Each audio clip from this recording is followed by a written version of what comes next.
อนนี้จะใส่อยู่ข้างวัดทีรีแล้วก็วัดเชียงทองไม่ละทีรีวัดเชียงทอง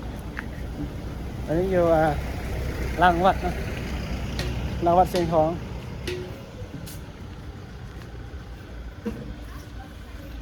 เอาชิ้นยางไปใส่นี่ยางไปวัดย่างล่ะยัง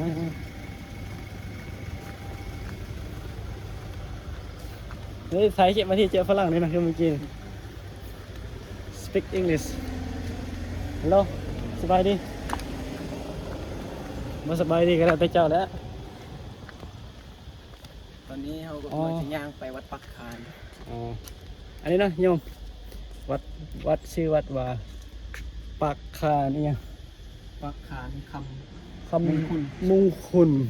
ชื่อวัดแต่ส่วนนี้บ่เป็นบ้านนะเป็นห้องการมรดกโลกหน้าห้องการมรดกโลกว่าบ่ได้ลืมเนาะเข้าไปไว้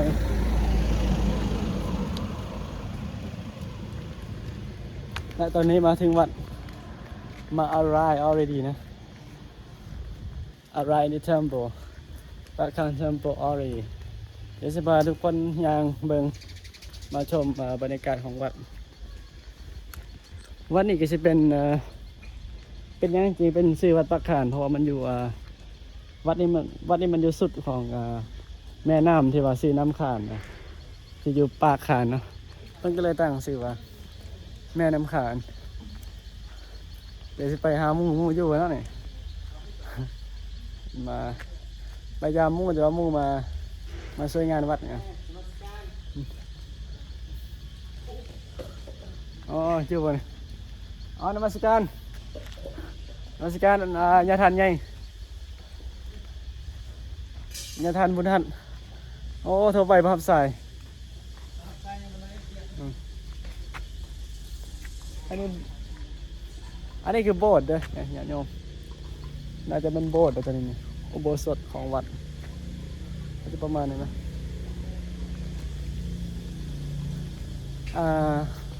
เห็นตาเข้าไปเบิ่งไปเนาะนี่ได้เข้าได้ปะเนาะแต่มันมืดเนาะญาติโยมจะลองเข้าไปปะโบสถ์วัดสไตล์คล้ายๆคือเชียงทองเนาะคล้ายๆคือวัดเชียงทองเลยสไตล์แบบพระพุทธรูปบ่วัดปากคานคนสวยคนแรกมาใหม่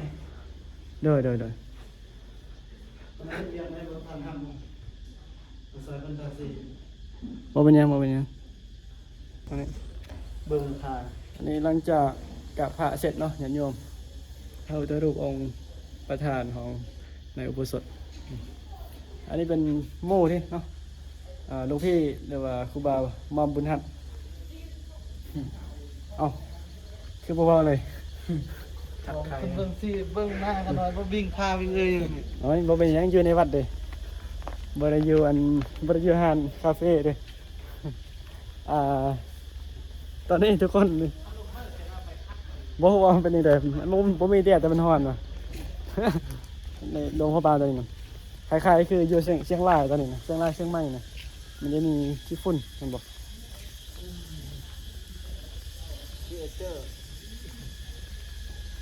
ความหมายของวัดนี่ก็คือเอาสรุปง่ายๆเลยวัดนี้มันจะอยู่ท้ายของปากน้ำแม่น้ำนี่ชื่อว่าแม่น้ำคานมันก็ตั้งชื่อว่าน่าจะจะตั้งชื่อว่าจบละอาจจะตั้งชื่อไปแล้ววะบ่แน่ใจว่าแล้วสำคัญเพิ่นเพราะว่าเพิ่นตั้งชื่อเดียวคือที่ว่าเนาะวัดนี้มันตั้งอยู่ที่ปากน้ำคานปากน้ำแต่ว่าน้ำนั่นชื่อน้ำคานก็เลยตั้งชื่อว่าวัดปากคานก็ขอปิดคลิปไว้เพียงเท่านี้เนาะไว้เจอกัน EP ต่อไปขอเจริญพร